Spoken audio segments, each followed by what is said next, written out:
जय हिंद दोस्तों, मेरा नाम है अनिरुद्ध और मैं आप सभी का वेलकम करता हूं करियर विल आईएएस पर। दोस्तों, in a very important and a much needed move for the national sovereignty, India के द्वारा अपने शिपिंग सेक्टर में एक बहुत ही मेजर मूव को लिया गया है, जिसमें कि अब फाइनली इंडिया हैज़ डिसाइडेड कि हम लोग अपनी जो निर्भरता है, हम लोग अपनी जो डिपेंडेंस है, वो फॉरेन शिप्स के ऊपर कम करने वाले हैं। आप लोग यहाँ पे देख सकते हैं, ये खबर दोस्तों कल ही सामने आई है। इंडिया के द्वारा एक बहुत ही मैसिव लेवल का 51,000 करोड़ का टेंडर है जो कि इशू किया जाएगा, जिसके माध्यम से हम लोग 62 जो शिपिंग वेसल्स हैं उनको ऑर्डर करने वाले हैं। इसमें हर तरह की शिपिंग वेसल्स को इंक्लूड किया गया है, फिर भले वो क्रूड ऑयल को ट्रांसपोर्ट करने वाली वेसल्स हों, फिर भले वो एलपीजी को ट्रांसपोर्ट करने वाली वेसल्स हों, या फिर एलएनजी को ट्रांसपोर्ट करने वाली वेसल्स हों। उन सभी चीज़ों का ध्यान रखते हुए ये मेगा टेंडर को इंडिया के द्वारा अब यहाँ पे प्लेस किया जाएगा। इनफैक्ट इसमें आपको बता दूं 34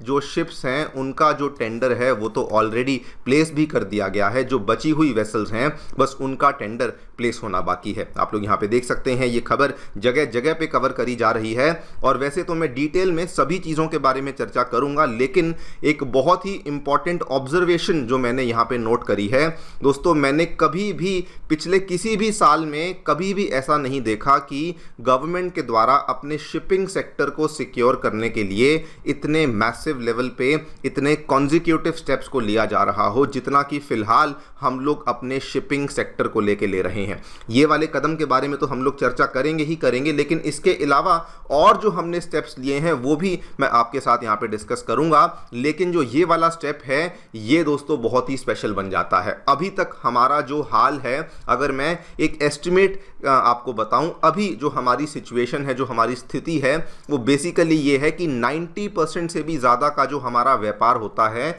उसके लिए हम फॉरेन से लीज पे या फिर रेंट पे ली हुई वेसल्स के आधार पे काम करते हैं। हम लोग जो वेसल्स लेते हैं वो या तो मेनली ग्रीस के बड़े बड़े शिपिंग जायंट्स हैं, जो कि केवल हम नहीं, दुनिया की अलग अलग कंट्रीज लेती हैं। कुछ वेसल्स हम लोग चाइना से भी लेते हैं, सिंगापुर से भी हम लोग लीज पे लेते हैं, और या फिर हम लोग जापान और साउथ कोरिया जैसी कंट्रीज से भी इन वेसल्स को लीज पे लेते हैं। और ये हालांकि केवल इंडिया नहीं, दुनिया की ऑलमोस्ट हर एक कंट्रीज का यही सिचुएशन है कि वो इन्हीं कंट्रीज के ऊपर डिपेंडेंट है। लेकिन इंडिया ने अभी यहाँ पे स्टेप लिया अपनी सोवरेनिटी को ध्यान में रखते हुए कि हम लोग इन कंट्रीज के ऊपर अपने डिपेंडेंस को रिड्यूस करना चाहते हैं, और इसीलिए ये वाला जो हमने 51,000 करोड़ का टेंडर है इसको बिना टाइम वेस्ट किए यहाँ पे लॉन्च कर दिया है। बात करेंगे पूरी डेवलपमेंट के बारे में, क्या देखने को मिला है, कौन कौन सी कंपनियां हैं जो कि इसमें वेसल्स को एक्वायर करने वाली हैं, कितनी वेसल्स को एक्वायर किया जाएगा, एंड ऑल्सो बाकी जो हमने स्टेप्स लिए हैं वो क्या क्या स्टेप्स हैं शिपिंग सेक्टर के लिए, वो भी हम लोग डिस्कस करेंगे। आइए शुरू करते हैं मेरे साथ। मेरा नाम है अनिरुद्ध।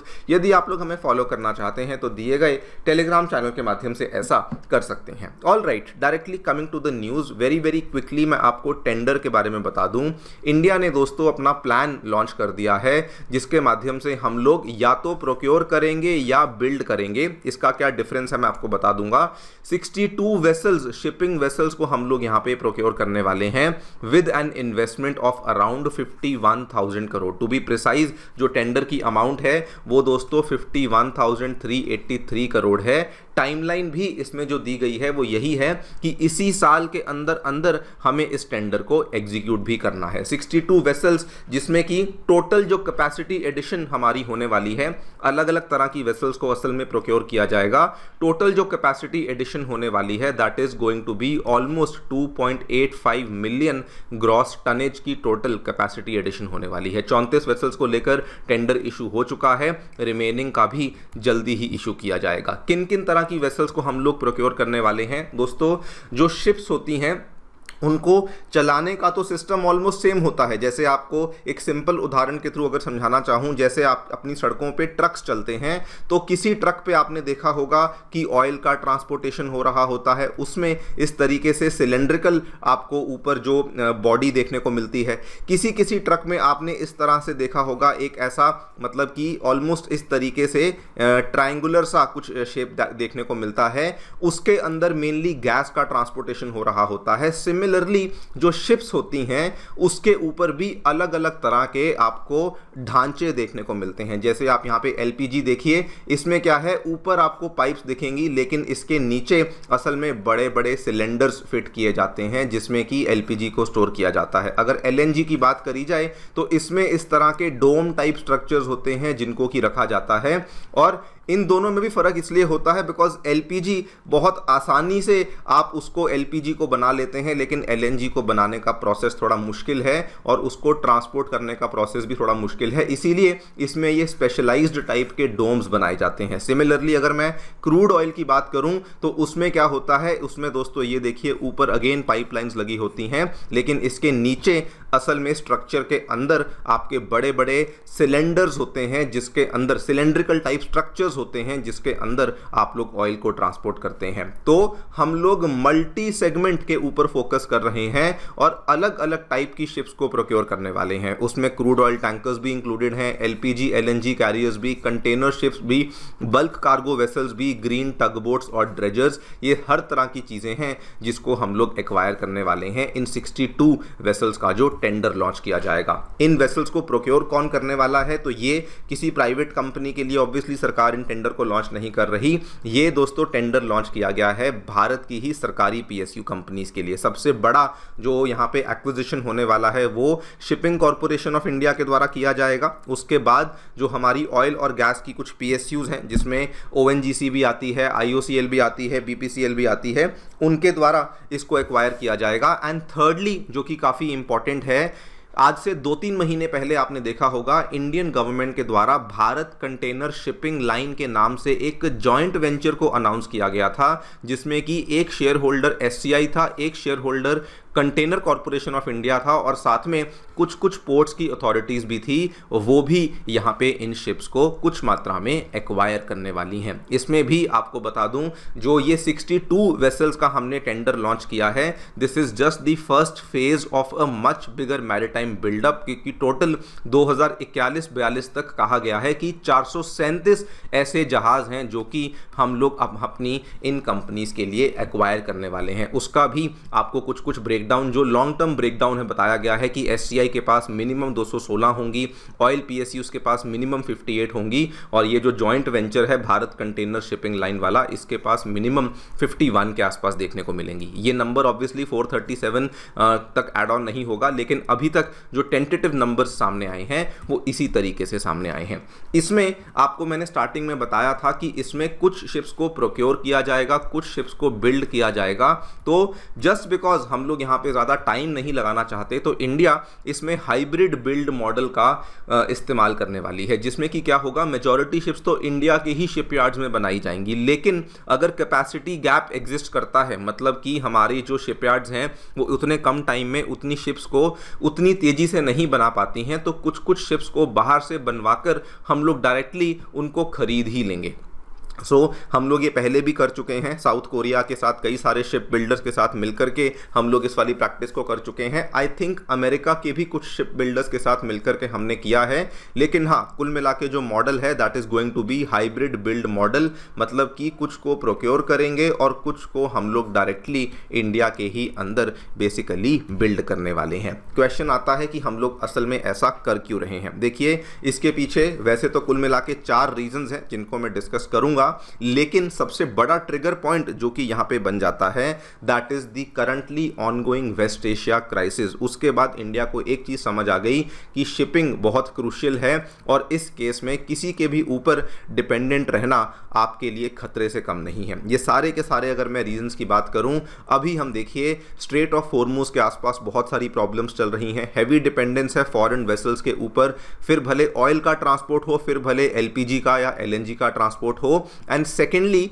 इंडिया दोस्तों शिपिंग को इसलिए भी हम लोग उसमें आत्मनिर्भर बनना चाहते हैं सो दैट हम लोग कल को ग्लोबल मैन्युफैक्चरिंग और एक्सपोर्ट ग्रोथ के लिए भी हम लोग अपनी ही शिप्स के ऊपर डिपेंडेंट हो, मतलब कि किसी और के ऊपर डिपेंडेंट ना रहना पड़े अपने एक्सपोर्ट्स को बढ़ावा देने के लिए। आप यहां पे देखिए, ये एनर्जी सिक्योरिटी का trigger, global supply chain risk, trade expansion, ये सारे फैक्टर्स तो हैं ही, लेकिन सबसे इंपॉर्टेंट और सबसे अहम फैक्टर बन जाता है स्ट्रेटेजिक ऑटोनॉमी का, कि we do not want to be dependent on any other country in the longer run, because oil हुआ, LNG हुआ, LPG हुआ, ये इंडिया की एनर्जी सिक्योरिटी के लिए बहुत ही क्रिटिकल कमोडिटीज बन जाती हैं, जिसके लिए हम किसी और के ऊपर डिपेंडेंट नहीं रह सकते हैं। एंड जैसा मैंने आपको शुरुआत में भी बताया था, this is not the only step जो कि इंडियन गवर्नमेंट दोस्तों शिपिंग को लेकर यहां पे ले रही है। इसके अलावा 2 और कदम है जो कि लिटरली पिछले 2-3 महीनों में लिए गए हैं। ये वाला कदम तो पिछले ही महीने लिया गया था। गवर्नमेंट के द्वारा Bharat maritime insurance pool guarantee को भी लॉन्च किया था, जिसमें 13,000 करोड़ की गारंटी को हमने लॉन्च किया था। और आइडिया बड़ा सिंपल था, यहां पर आप देखिए CNBC ने भी कवर किया। आइडिया बड़ा सिंपल था कि हमारे जो जहाज हैं उनको इंश्योरेंस हम देंगे अगर दुनिया की दूसरी कंपनीज इंश्योरेंस देने से इनकार करेंगी। इंडिया ने साफ साफ कहा कि अगर आप कार्गो कैरी कर रहे हैं, उस कार्गो के अंदर कुछ भी हो सकता है, मतलब ऑयल भी हो सकता है, दूसरी कमोडिटीज भी हो सकती हैं, किसी भी इंटरनेशनल ओरिजिन से अगर आप इंडियन पोर्ट पर आते हैं एंड वाइस वर्सा, इवन अगर आप किसी वॉलेटाइल मैरीटाइम कॉरिडोर को भी ट्रांजिट कर रहे हैं, घबराने की कोई बात नहीं। हम लोग आपके लिए सोवरेन गारंटी को लेकर आए हैं जिसकी वैल्यू 13,000 करोड़ के आसपास की है।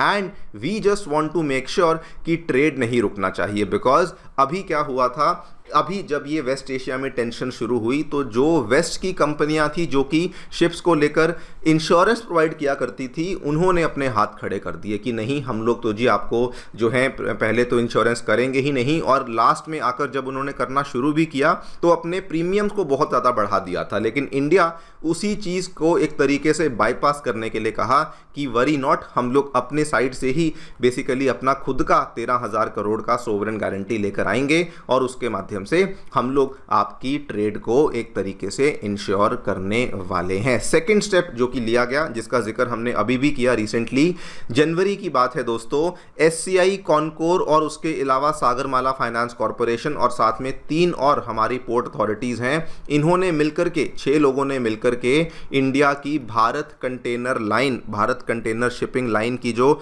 हमारा जॉइंट वेंचर है इसको फ्लोट कर दिया। आप यहां पे देख भी सकते हैं, state owned firms to launch the container shipping line, जिसमें मैक्सिमम जो शेयर होल्डर थे वो शिपिंग कॉर्पोरेशन ऑफ इंडिया थी, उसके बाद Sagarmala finance corporation, then JNPT, उसके बाद चेन्नई और ये VOC पोर्ट अथॉरिटी, इनके पास भी थोड़ा थोड़ा हमें शेयर देखने को मिलता है।